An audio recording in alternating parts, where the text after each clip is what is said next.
Caros alunos do curso de Administração da Qualidade, espero encontrá-los todos bem de saúde, praticando isolamento social, usando as máscaras aí como forma de contermos a propagação do Covid-19. Nós estamos todos, acredito que vocês também, muito aflitos aí pelo retorno das atividades presenciais, ao retorno de uma vida mais normal possível, né? Mas nesse momento ainda nós temos que cumprir aí as determinações de isolamento, a fim de mantermos os bons índices, né? A boa estatística que o nosso estado está apresentando em relação à pandemia. E dessa forma, nós, enquanto não nos autorizam aí a nós iniciarmos as nossas aulas presenciais, nós vamos desenvolvendo o conteúdo aqui na plataforma Moodle. Qualquer dificuldade que vocês tenham, qualquer sugestão que vocês queiram dar, vocês me acham no e-mail da FAMUR, sempre, diariamente, eu estou olhando o e-mail, então, além das tarefas que vocês postam no Moodle, também será bem-vinda sugestões aí que a gente possa implementar na nossa disciplina. Tá? Hoje, como está sendo de costume, eu vou comentar a terceira parte do TQC, sobrando só a última parte, que eu postei também hoje, a quarta parte, para vocês lerem, para nós discutirmos, fazer uma aula mais interativa na volta do feriado, né? Lembrando que nós temos o feriado agora, dia 1º de maio, dia do trabalho. Então, dia 8, a gente pode fazer uma aula mais interativa. Eu vou mandar o link para vocês de uma Meet, né, de uma reunião onde a gente pode discutir e conversar a respeito do TQC, como se fosse um fechamento desse grande conteúdo aí da disciplina. O TQC, quem está lendo e está acompanhando e está fazendo as atividades, percebe que é um assunto que, apesar de ter sido desenvolvido lá na década de 70, ele é cada vez mais atual nos tempos de hoje. E hoje nós vamos falar um pouco sobre a garantia da qualidade, que é o 7º item, e também sobre as compras e as vendas, a qualidade nessa interface entre o comprador e o vendedor. Bueno, nesse slide que vocês têm na tela, Kaoru Ishikawa, que junto com Demi e Juran foram as pessoas, e mais o Schauert, que estruturaram o TQC, ele fala muito das auditorias, né? Ele diz assim que a auditoria ela deve ser usada para promover a qualidade e não para inspecionar. Muitas vezes nós temos o auditor com aquela postura de policial, de realmente ir na pessoa auditada para ver se ela está fazendo certo ou errado. Quando nasceu essa questão da auditoria, ela não tinha esse cunho de polícia. A auditoria era um momento onde alguém mais experiente nos processos, para e transmite conhecimento para o auditado. E não fica procurando erros, e sim fica procurando conformidades, vendo o que o auditado está fazendo de certo, valorizando aquela atitude de quem está sendo auditado e, ao mesmo tempo, se pega uma não conformidade, transfere conhecimento, ensina o auditado a fazer de maneira correta e explica o porquê é importante ele fazer da maneira correta. Então, na questão da real função da auditoria. Então, a implantação do controle da qualidade deve ser monitorada não só para verificar pontos fortes e fracos, mas também para orientar as pessoas, demonstrar interesse na empresa, fazer o link. Caro colega, fazer certo é bom para você, é bom para a empresa, é bom para todos nós. Uma empresa forte, funcionários fortes, né? Funcionários comprometidos, empresa forte. Então é sempre um ganha-ganha fazer as coisas, executar os processos de maneira correta. Então foi assim que nasceu as auditorias, não com o poder de polícia, sim para transmitir conhecimento e valorizar as boas práticas. Nós temos alguns tipos de auditoria. 3 tipos. Sistema. Verifica a política de qualidade, o sistema da qualidade, se eles estão realmente sendo entendidos pessoal que executa as funções, que faz o produto ou presta o serviço. Lembre-se que nos capítulos passados nós falamos que a política da qualidade ela é de responsabilidade dos diretores, dos gestores sêniores. É eles que vão definir qual a política e qual o sistema que vai garantir que essa política seja implantada, certo? Agora, isso não pode ficar no gabinete. Isso tem que descer, ser cascateado para o nível tático e o nível operacional da organização, senão não existe motivo de ser. Então é isso que o auditor vai checar, né? Se os diretores, os gerentes sêniores, o staff da organização tem uma política de qualidade, tem um sistema de qualidade que garanta essa política e esse sistema ele é acompanhado por eles. Não adianta o staff, o diretor, o reitor organizar essa política, esse sistema, e ele não acompanhar, ele não prover recursos, tanto financeiro quanto humanos, quanto de infraestrutura. Então é isso que o auditor vê nessa auditoria do sistema, o quanto a direção está comprometida com o sistema da qualidade, com a política da qualidade que ela mesma determinou. Ele não vai checar se a política está certa ou está errada, ele vai checar se a política está definida, se ela tem um sistema robusto que vá garantir que essa política seja realmente implementada e se a direção acompanha como isso está sendo feito e provém recursos para que isso seja executado. Tá? Então essa auditoria geralmente é no alto escalão. Auditoria de processo. Então, essa já é uma auditoria mais a nível operacional. Ela verifica se os operadores conhecem os processos e se os processos estão definidos, estão disponíveis e eles estão treinados e têm todo o ferramental, todos os instrumentos, equipamentos em boas condições para executar os processos de acordo com o padrão estabelecido. Por exemplo, uma caldeira tem um manômetro lá que diz que, tem um processo, que diz que a caldeira tem um padrão de trabalho que ela não pode ultrapassar 50 bar, porque tem risco de segurança. Aí, então, o auditor vai checar, ele olha o procedimento, a caldeira X tem um procedimento que diz que no máximo ela tem que chegar a 50 bar. Vou lá ver se o operador conhece esse procedimento.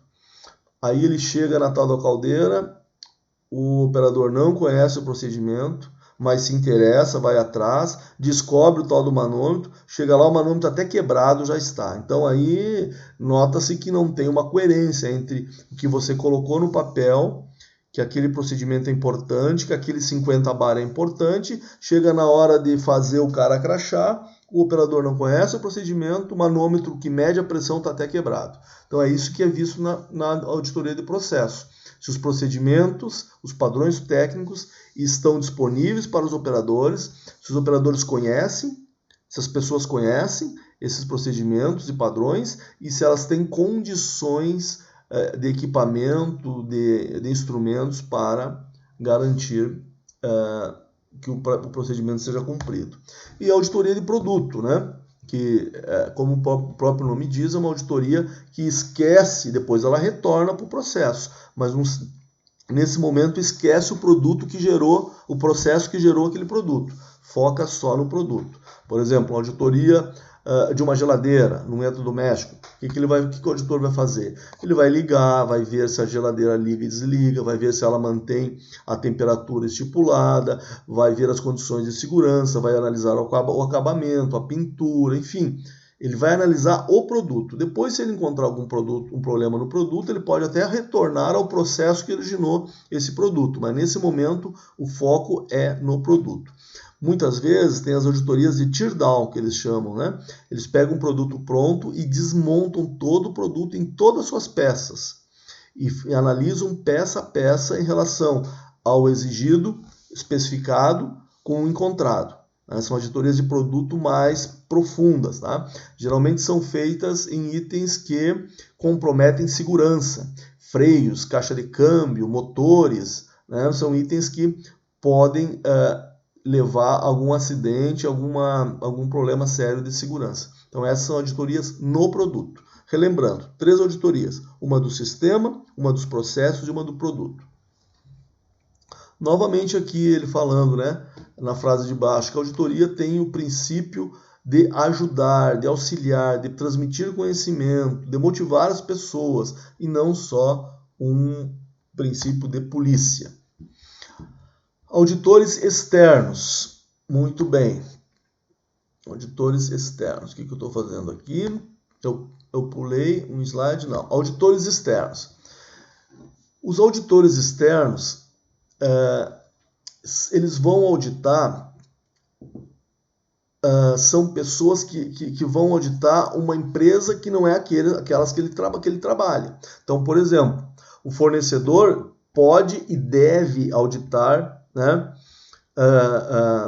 O comprador pode e deve auditar o seu fornecedor. Então, dentro da ISO 9000, tem um dos tópicos, dos itens, que contempla a auditoria do comprador no fornecedor. Uma auditoria até mesmo presencial, ir lá no fornecedor e auditar, ver se o fornecedor tem um sistema de qualidade, se ele tem uma política, se o pessoal é treinado para qualidade, entender os indicadores de qualidade daquele fornecedor. Então é uma auditoria onde o comprador sai da sua empresa e vai na empresa do fornecedor auditá-lo, certo? Tem os auditores que a gente conhece mais, que são auditores por certificação. É um selo, muitas vezes, exigido por algumas empresas, alguns governos, como o ISO 9000, como a ATS, como a OSAS 18000, como a ISO 14000, e é feita por quem não tem experiência em controle de qualidade e são ineficazes para o crescimento da organização. Vê aí que ele está chutando o balde aí com os auditores de ISO, né?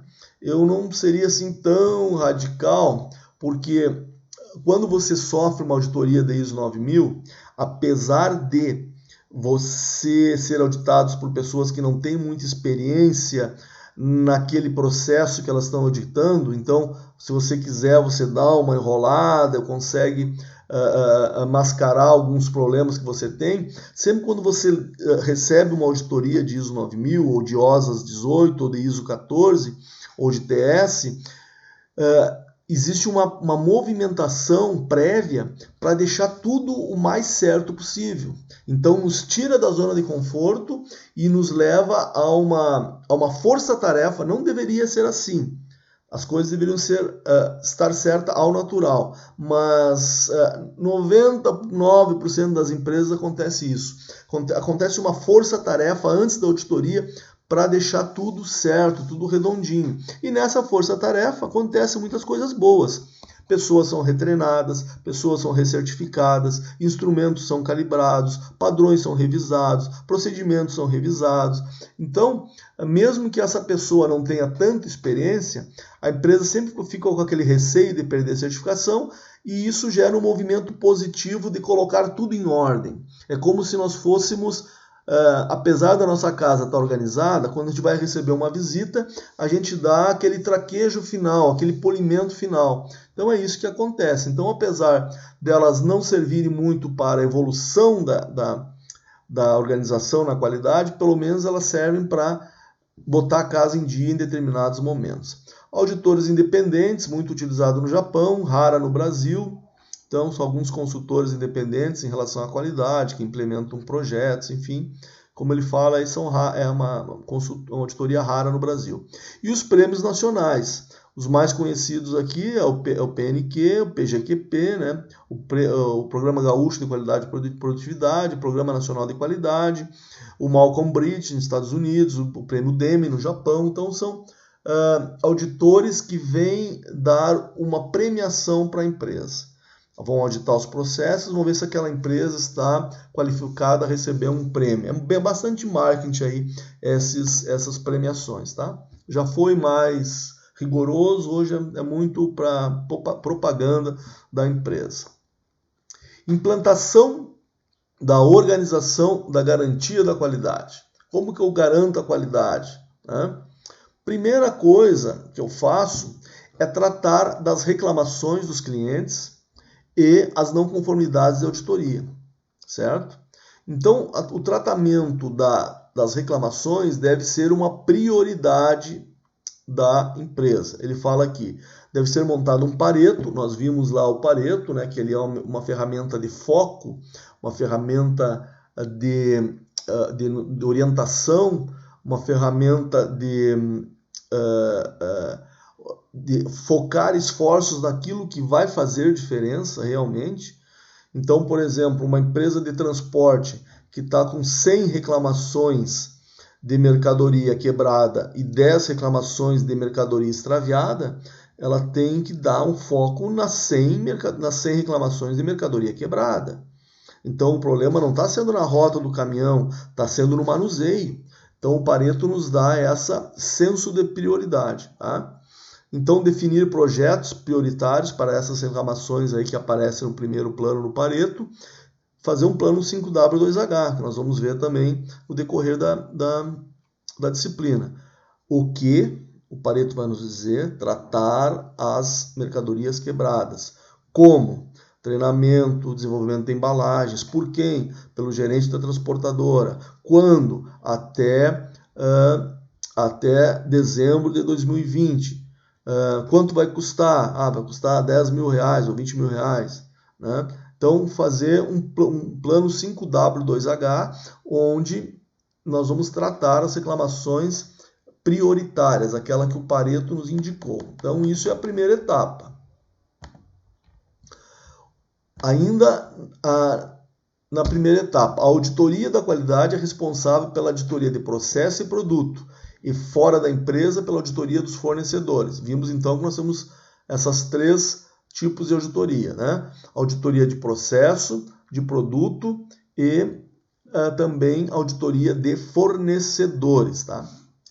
A segunda etapa, ela fala do desenvolvimento de novos produtos. É a atribuição da organização da garantia da qualidade, criar um sistema que garanta projetar um novo produto, fabricá-lo e colocá-lo no mercado com mais sucesso que o concorrente. Então, o TQC, ele olha a qualidade, como eu falei para vocês, não só como uma gestão da qualidade, é uma gestão da organização como um todo. Então, ele trabalha muito alinhado com engenharia, com marketing, com o conceito de marketing, o relacionamento do cliente com a empresa, da empresa com o cliente, não só a questão da propaganda e marketing, não, o marketing com sentido mais abrangente, né? Então, também é função da garantia da qualidade, depois que ele passa pela primeira etapa, que é tratar as reclamações e os problemas vistos em auditorias interna e externa, ele passa por uma segunda fase mais nobre. Agora eu vou dar um outro passo e vou desenvolver um novo produto que vai agradar mais ainda ao meu cliente. Um novo produto ou um novo serviço. No caso da transportadora que nós falamos aí, que estava com um problema de material quebrado, ele vai criar um novo serviço que a mercadoria vai chegar ainda mais íntegra, né? Com uma embalagem de repente reciclável, né? Alguma coisa que venha em favor da logística reversa, com melhores custos, enfim. Ele vai criar uma segunda etapa, que é criar um novo serviço que vai surpreender o cliente. Ele não para só naquela fase de não quebrar mais a mercadoria. Ele vai além agora, ele quer fornecer um novo serviço ou um novo produto. Então essa é a segunda etapa aí da garantia da qualidade. O objetivo da qualidade é garantir a satisfação do cliente por um longo tempo. Então, só consertando as quebras de mercadoria, a transportadora vai garantir a curto prazo. Ele tem que fornecer um serviço que surpreenda o cliente a um preço competitivo melhor que a concorrência, mesmo que suas necessidades mudem constantemente. Por isso que tem que estar sempre a garantia da qualidade em contato com o cliente, sabendo, procurando antecipar quais as próximas necessidades do cliente. A garantia da qualidade visa a sobrevivência da organização na guerra comercial. Então, nós já fizemos essa metáfora da guerra comercial, né? Que o campo de batalha da guerra comercial é o mercado, que o nosso inimigo nessa guerra é a concorrência, né? E a nossa maior arma nessa batalha, a nossa arma vencedora é a qualidade, num sentido amplo, onde ela satisfaça todos os stakeholders, não só os clientes, mas os fornecedores, os acionistas, os funcionários, a comunidade, os vizinhos da empresa. Então, a qualidade como satisfação das necessidades de todas as pessoas, não só a qualidade do produto. Para que uma empresa tenha garantia da qualidade no TQC, ela deve ser capaz de... Vamos passar a qualidade para cá. Detectar necessidades humanas não atendidas. Você vê que ele não fala em qualidade de produto. Ele fala nas necessidades humanas. O que o meu cliente quer que eu ainda não estou entregando para ele. Em termos de prazo, em termos de preço, em termos de inovação, né? Especificar produtos e serviços que satisfaçam essas necessidades. Então, letra A, descobrir as necessidades. Estou até antecipando as necessidades que ele nem sabe que tem. E aí eu especifico um produto ou um serviço que vá atender essa necessidade na forma que ele quer, né? Projeto esses produtos, então eu especifiquei, projetei esse produto ou serviço ao menor custo possível. Agora que eu tenho o produto já projetado, eu vou criar processos que consigam fabricar ou fornecer esse produto ou serviço em conformidade com aquilo que eu projetei. Depois que eu estou já fabricando ou fornecendo o serviço, eu vou inspecionar de forma a descobrir se aquele meu processo de fabricação ou de fornecimento do serviço garante aquilo que eu especifiquei, se as coisas estão sendo feitas para atingir aquela letra A, aquela necessidade humana não detectada antes, não atendida. E por último, dar assistência técnica e total atenção de forma a assegurar a satisfação do cliente por um longo tempo. Então, é uma sequência muito lógica. Eu descubro, antecipo uma necessidade humana. Descoberta essa necessidade, eu especifico um produto. O produto está especificado, produto ou serviço. Eu projeto esse produto ou serviço ao menor custo possível. Projetar é no mínimo detalhe. Depois que eu projetei o produto ou o serviço, eu vou criar processos que fabriquem ou forneçam esse produto ou esse serviço dentro das especificações projetadas ao mais baixo custo. Depois que eu já estou fornecendo, eu inspeciono para ver se esse produto ou esse serviço está conforme com aquilo que eu especifiquei. E por fim, dou assistência ao cliente. Sempre que ele me solicitar, eu vou atendê-lo, certo? Para fidelizá-lo. Dessa forma, eu tenho um cliente fidelizado. E fala em inovação, é um processo contínuo de busca pela satisfação das necessidades mutantes dos clientes, ao mais baixo custo e melhor que a concorrência. Os desejos, as necessidades humanas dos nossos clientes, elas estão sempre mudando. Quem consegue antecipar essa mudança,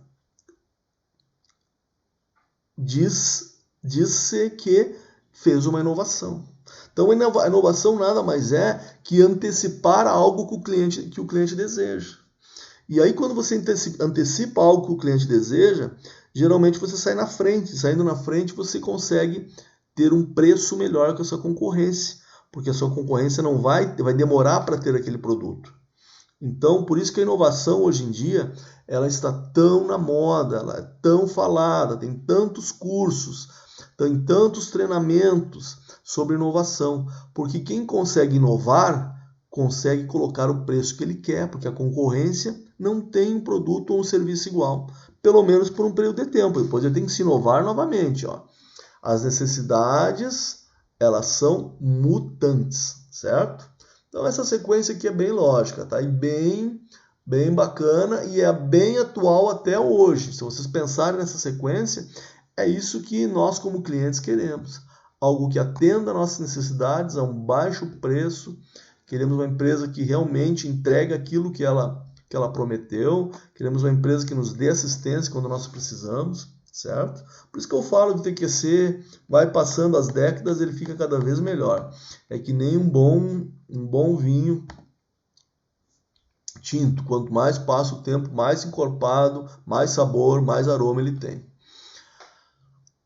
A interface compras e vendas,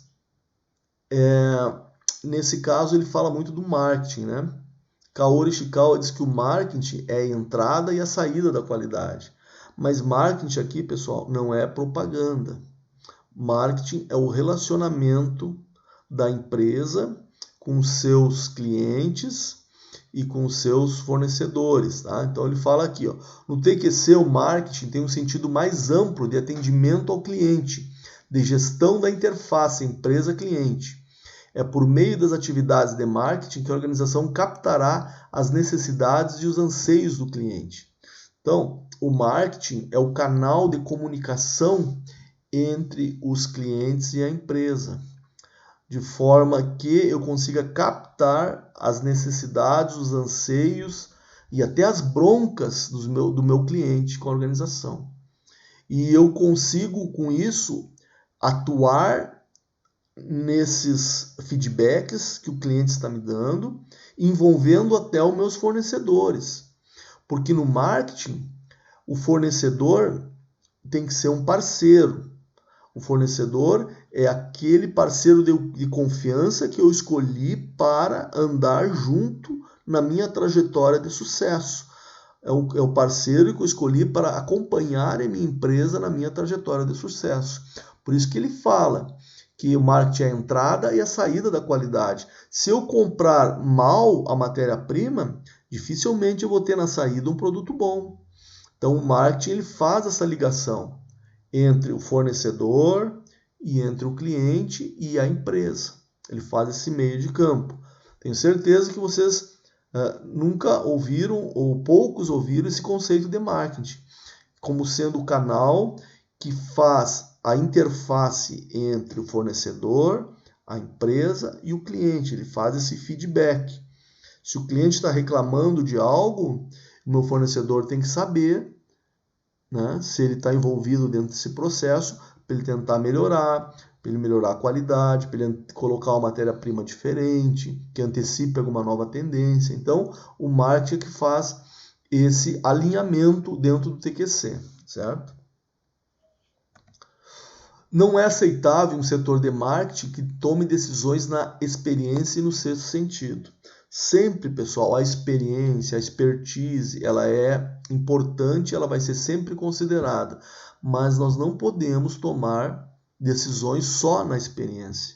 Nós temos dados e fatos que nos apoiam a tomar decisões mais assertivas, ainda mais nos dias de hoje, onde os big data, né, os grandes bancos de dados estão disponíveis para todo mundo. Então a empresa tem que saber trabalhar com essa ferramenta de análise de dados, extrair informações dos dados, gerar conhecimento para tomar decisões assertivas. Então, o marketing também entra aí na questão de análise de dados.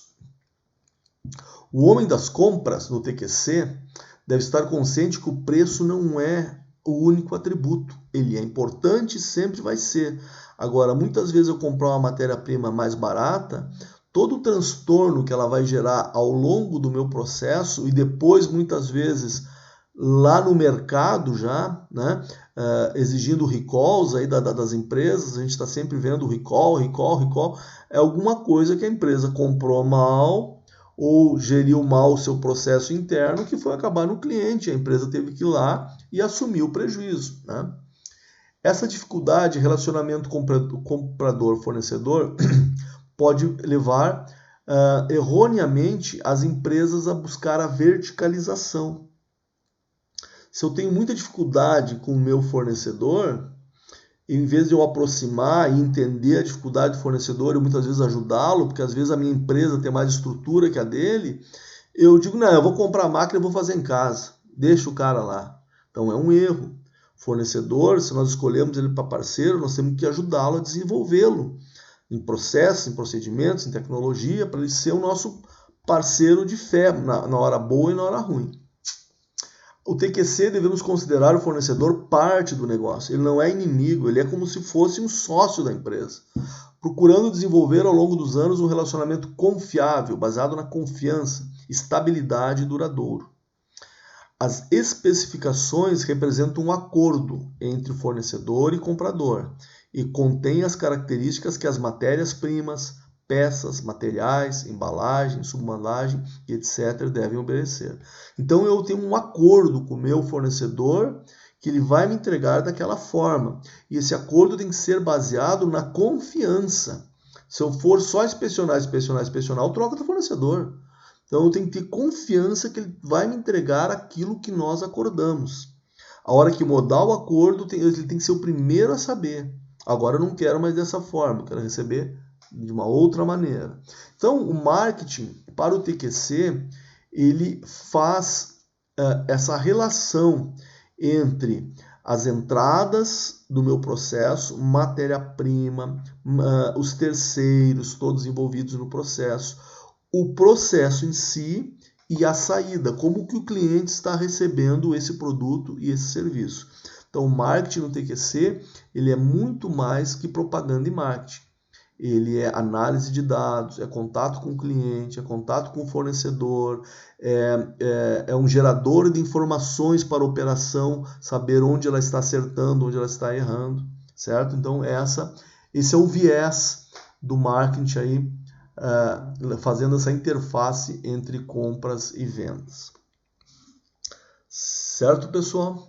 Então, o Deming, ele aconselha, ele é tão radical que ele diz, olha, para dar certo isso, nós temos que ter um fornecedor só para cada componente, para cada matéria-prima, para cada serviço. O Ishikawa já é um pouco mais flexível. Ele, por questão de segurança, 2 fornecedores, né? No Brasil, nós temos aquela política. Para cada item, nós temos 10 fornecedores diferentes. E sempre compramos do menor preço. Isso gera um transtorno na cadeia de produção que vocês não imaginam. N problemas de qualidade, e aí você liga para o fornecedor, você nem sabe qual fornecedor que tá em processo, a matéria-prima. Você comprou matéria-prima de tantos fornecedores que você não consegue rastrear. Deu um problema lá na sua produção, você não sabe quem é o fornecedor, de tanta matéria-prima que você comprou de diferentes fornecedores. Então isso é um conceito ultrapassado, pessoal. Nós temos que ter um fornecedor bom de preço, bom de qualidade, parceiro, tá?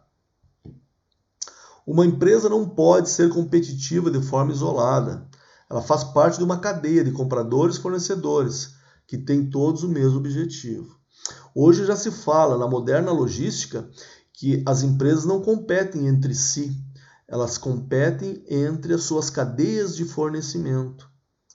Então, por exemplo, a Ford não compete com a GM, ela compete, a cadeia de produção da Ford compete com a cadeia de produção da GM. Nisso está incluído todos os prestadores de serviço e todos os fornecedores de matéria-prima, de materiais, de equipamentos, de máquina. O consumidor, ao comprar um produto ou serviço, está comprando, na verdade, uma cadeia de empresas. Então é necessário que todas busquem a maior taxa de valor agregado, a maior contribuição para o cliente final. O melhor produto com o menor preço. Então, isso que trabalha o marketing no TQC. É bem complexo esta função e extremamente vital para a organização.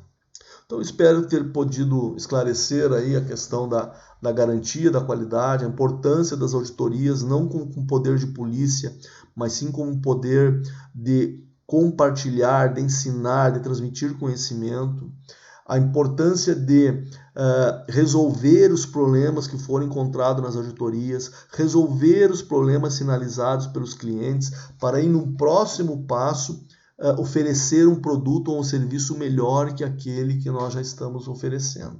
E o papel do marketing fundamental nesse ciclo, fazendo a união dessa cadeia entre fornecedor, a organização e o cliente, fazendo esse círculo, esse feedback entre esses três grandes pilares aí da cadeia de produção, os fornecedores, a própria empresa e o cliente final. Certo, pessoal? Então, dessa forma, a gente termina a terceira parte do TQC. Fica só a quarta parte que está lá para vocês lerem. Está postado no Moodle, leiam atentamente. Uma parte muito importante, muito bacana. Fala do desenvolvimento humano. Como que eu faço a gestão do desenvolvimento das pessoas dentro da organização. E aí, no 1º de maio, nós temos o feriado, né? Do Dia do Trabalho, e dia 8 eu vou marcar uma aula no Meet, no Google, para nós conversarmos sobre o TQC e espremer esse TQC todo e tirar um caldo bem grosso, bem substancioso sobre a essência do TQC e como o TQC influencia as principais empresas do mundo até hoje, as principais mesmo. Estou falando de grandes empresas, grandes corporações que não são nem multinacionais, são empresas globais que estão no globo todo, né, em todos os continentes, que tem na sua base o TQC. Então, a gente faz esse fechamento da quarta etapa hoje, vocês dão uma boa lida e na próxima aula a gente comenta e discute no grande grupo os principais legados do TQC. Para aí sim nós avançarmos nos próximos conteúdos, se não houver dúvidas, se estiver bem solidificado o conhecimento. Então a gente retorna para o TQC novamente, tá? E as ferramentas da qualidade a gente vai trabalhando. Hoje postei mais um PDCA para vocês fazerem.